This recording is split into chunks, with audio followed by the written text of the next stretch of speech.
All right, sports fans, how's everybody out there doing? William Martin coming at you one more time here on YouTube with another edition of the 300 Pounds of Sports Knowledge Podcast. It is that time of the week, folks. My weekly picks in the world of the National Football League. Last week in week number one, it was up and down as I went 7, 8, and 1. And in some regards, that is to be expected. Week number one, you're trying to get a feel as far as how teams are going to progress and what they're going to look like coming out of training camp and so forth. But with that said, we're starting to get RC legs. And I think, we should kind of get a feel of what's going on this weekend. With that said, here are my picks here for week number two in the NFL season.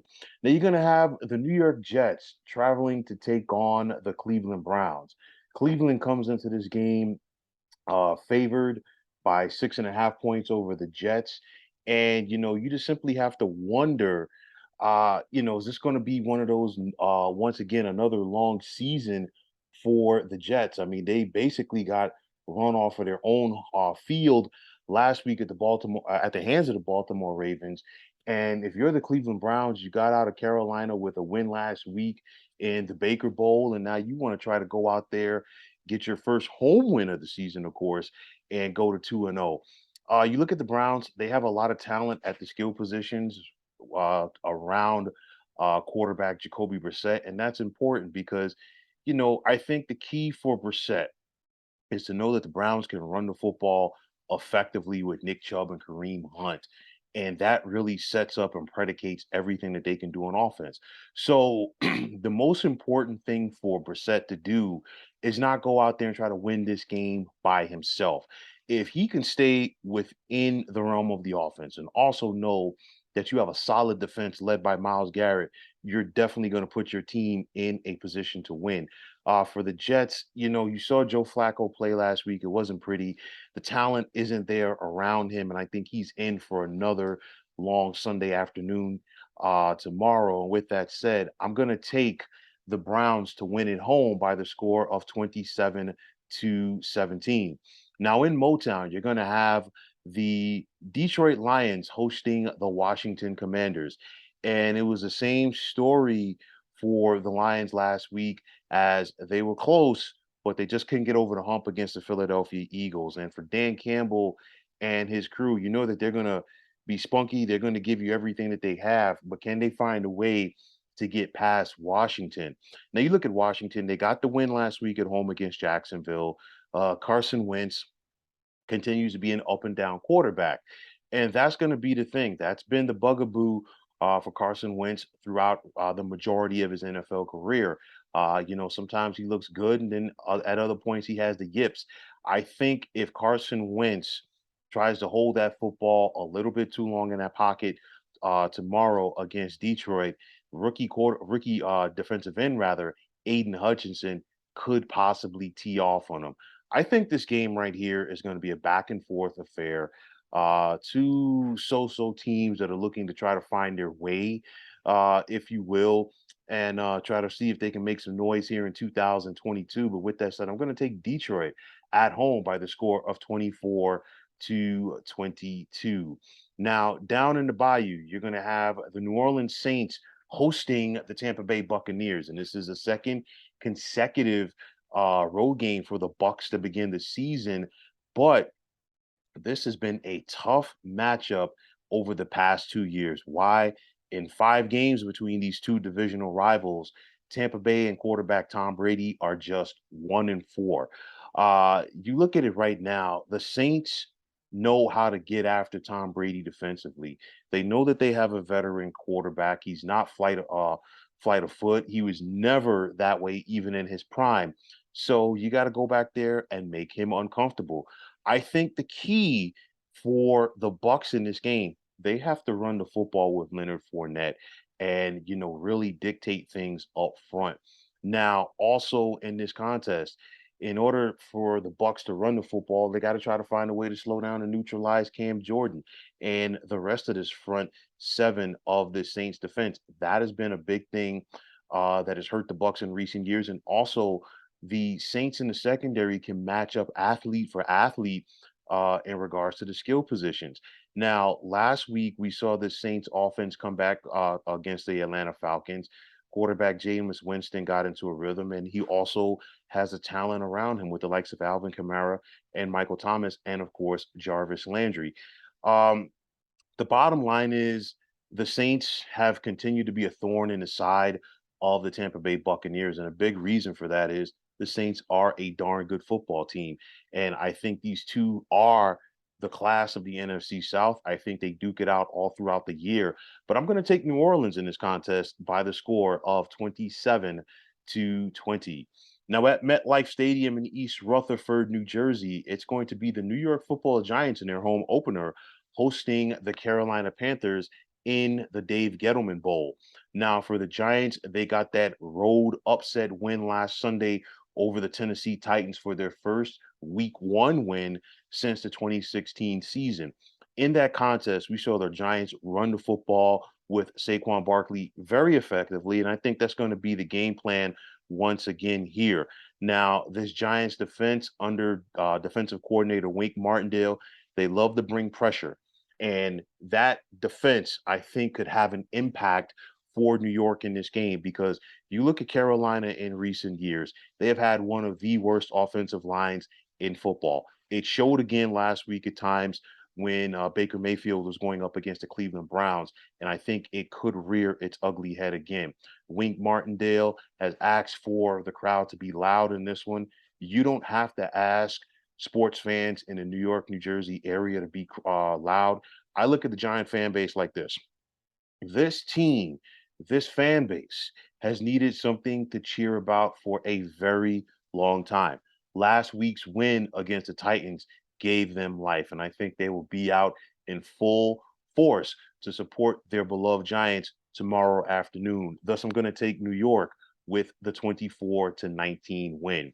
Now, in the Steel City, you're going to have the Pittsburgh Steelers hosting the New England Patriots. And you think about the long storied rivalry between these two clubs going back to the 1970s. And of course, here in the 2000s and also in the 2010s as well, these teams met numerous times in the postseason. Now, for the present day Steelers, they were able to escape Cincinnati last Sunday with an overtime win, a costly overtime win, as they're going to be without defensive end TJ Watt in this one. But nonetheless, you look at the Steelers defense, they are still solid. And I will say this for anybody out there in fantasy football land that has a Pittsburgh Steelers defense, I think you might want to start them in this game because the New England Patriots offense is going to be a work in progress all season long. We saw that last week against the Miami Dolphins. And if you got a young quarterback like Mac Jones going up against somebody like Minka Fitzpatrick in this game, that could be a problem for the Patriots offense. Defensively, I think New England will be able to hold their own against Mitchell Trubisky and the Steelers offense, but nonetheless, I just don't trust their offense and New England's offense to score enough points in this contest. Thus, I'm going to take Pittsburgh at home by the score of 24-16. Now, you're going to have the Indianapolis Colts traveling to Jacksonville to take on the Jaguars.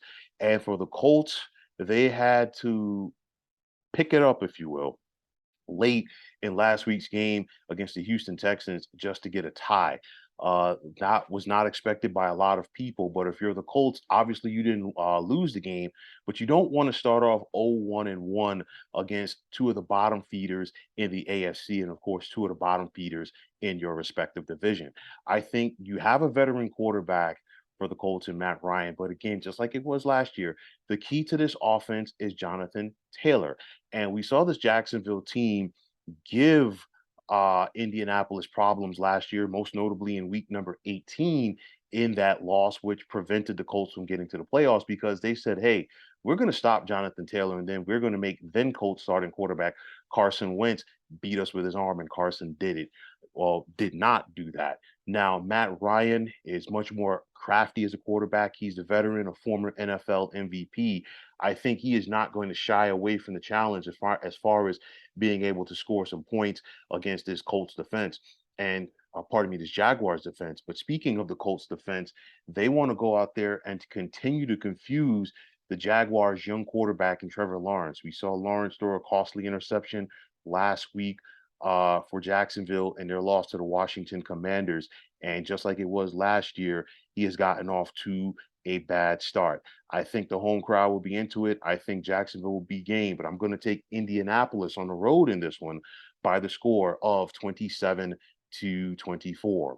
Now in Baltimore, you're going to have the Ravens hosting the Miami Dolphins, and there's going to be plenty of athletes on this field. We think about Lamar Jackson at quarterback for Baltimore. You think about Tyreek Hill as well as Jalen Waddle at wide receiver for Miami in this contest. But I think this game comes down to the defenses.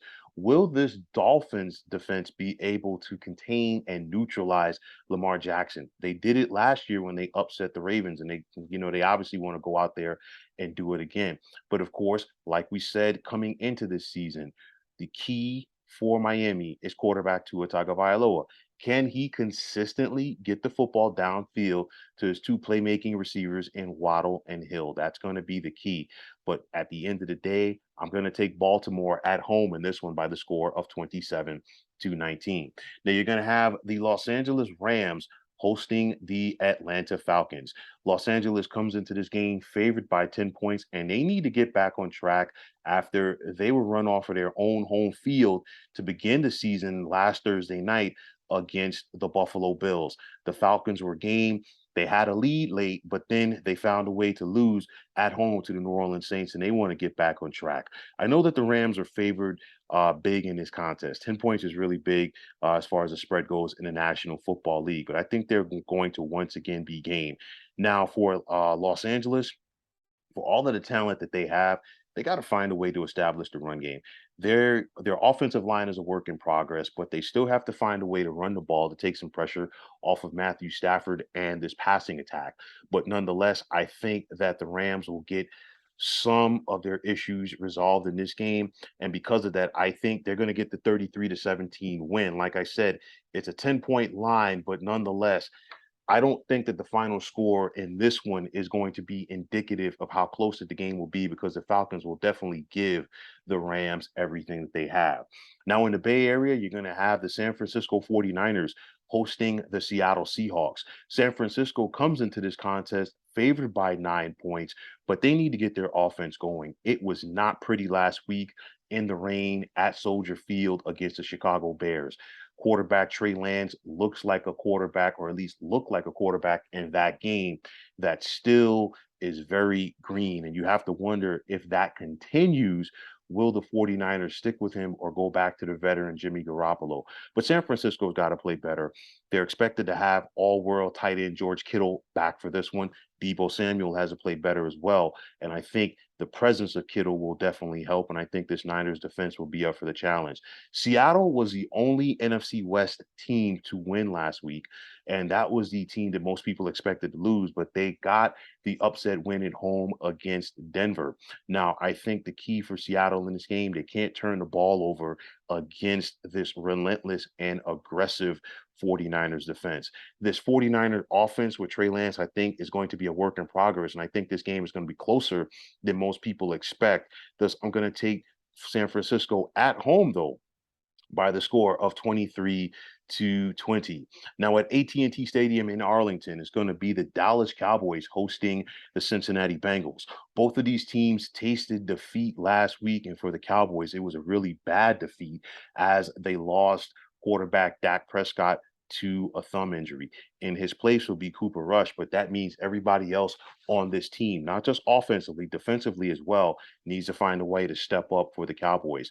Now, for the Bengals, they didn't play well last week, and honestly, the game should not have gone to overtime. Pittsburgh was never able to close the door on them, and I think Cincinnati needs to clean up those turnovers in this one. One thing that the Bengals can say, the Cowboys' defense is not as good as the Steelers' defense, but nonetheless, they have to find a way to protect the football. So if you're Dallas defensively, first and foremost, you got to find a way to get the quarterback Joe Burrow. And if you're unable to do that, the combination of Joe Burrow and Jamar Chase could give the folks in Big D a long Sunday afternoon. Dallas will give it everything that they have, but I'm going to take Cincinnati in this one by the score of 24-17. Now you're going to have the Denver Broncos hosting the Houston Texans. Denver is hopeful that some home cooking will get them their first win of the season after they suffered that heartbreaking loss on the road on Monday night to Seattle. First home game as quarterback for the Broncos for Russell Wilson. His team is favored by 10, but I'll tell you like this Texans team under head coach Lovie Smith is not going to roll over. Denver better pack a lunch in this one. They have to clean up their turnovers if they're going to get the win. But I think the Broncos will be able to do that, as I'm going to take Denver at home by the score of 30-24. Now, a lot of points should be scored when the Arizona Cardinals travel to Vegas to take on the Raiders. You have two gunslingers back there at quarterback, and Kyler Murray for the Birds, and of course, Derek Carr for the Silver and Black. We saw the connection between Derek Carr and Devontae Adams last week. I think they're going to have a big year, and they have that chemistry due to the fact that they played together collegiately at Fresno State. Also, Chandler Jones has switched sides. He was a former Cardinals defensive end. Now he is a defensive end for the Raiders. And I think he's going to wreak havoc in his first contest against his former club. I think this is going to be a back and forth affair. There will be some points scored, but I'm going to take the Raiders at home by the score of 31-24. Now, tomorrow night, it's going to be the Chicago Bears hosting the Green Bay Packers. Green Bay wants to get on track after they were embarrassed last week at the hands of the Minnesota Vikings. And for Aaron Rodgers, you have to wonder, does he still own the Chicago Bears? Now, Aaron Rodgers has basically put the onus on his young receivers, but he's got to play better as well. This Packers defense last week was solid, but it comes down to their offense. And I think this Packers defense could make life tough for the youngster at quarterback in Justin Fields for Chicago. Chicago got a win last week, but I think it might have been, a little bit of fool's gold. I think Green Bay gets back on track tomorrow night with the 28-17 win. Now, on Monday night, we have a doubleheader, and first and foremost, it's going to be the Tennessee Titans making the trek to Western New York to take on the Buffalo Bills. A lot of people feel like Buffalo has what it takes to get to the Super Bowl, and they flexed those muscles last week when they went on the road and knocked off the Los Angeles Rams.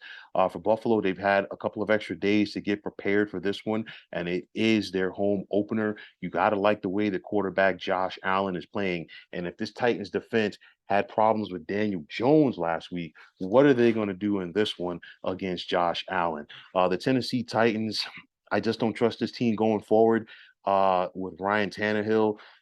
At some point, he has to find a way to make plays from the pocket. He can't do it consistently. The Bills are the class of the AFC, and I'm going to take them in this contest by the score of 34-20. Also on Monday night, you're going to have the Minnesota Vikings traveling to the city of brotherly love to take on the Philadelphia Eagles. And for Philly, this is a golden opportunity because I already, coming into the season, picked the Eagles to win the NFC East, but now they have an opportunity to get some distance between themselves and the Dallas Cowboys due to the Dak Prescott injury, which means you got to go out there and take care of your business. A lot of talent at the skill positions for Philadelphia on offense. And I think it's going to be some interesting matchups in this one with these Eagles wide receivers going up against the Vikings secondary. Philly's secondary is going to have their work cut out for them as well, trying to slow down wide receiver Justin Jefferson. But I think it's going to be important for the front seven to create some havoc and put some pressure on Vikings quarterback Kirk Cousins. I think Philly does enough to get the win at home, and thus I'm going to take the Eagles by the score of 27-19. So, folks, those are my picks for here in week number 2 in the NFL season. And just a final thought, I did pick Kansas City at home on Thursday night. I said 34-28. It was a little bit closer than that, 27-24. And of course, if you're the Chargers, you're licking your wounds now as quarterback Justin Herbert had the fractured rib. But nonetheless, if you're the Chiefs, you're off once again to a solid start. But those are my picks here for week number 2. And as always, I want to take this time out to thank you for tuning into the 300 Pounds of Sports Knowledge podcast here on YouTube. I want to take this time out to thank all of you fine folks out there for tuning in. And if you have not already, please feel free to subscribe to this channel. Now, if you're on Twitter, please feel free to follow me at 300 Pounds of Sports. And like I always say, if you follow me, it'll be my pleasure to follow you right back. There's also the sports discussion group on Facebook at the Sports Depot 365. You can check it out. Drop a line and be a part of one of the better sports debating sites going on social media. So, once again, fine folks, my name is William Martin. I am signing off, saying take care and have yourselves a wonderful day.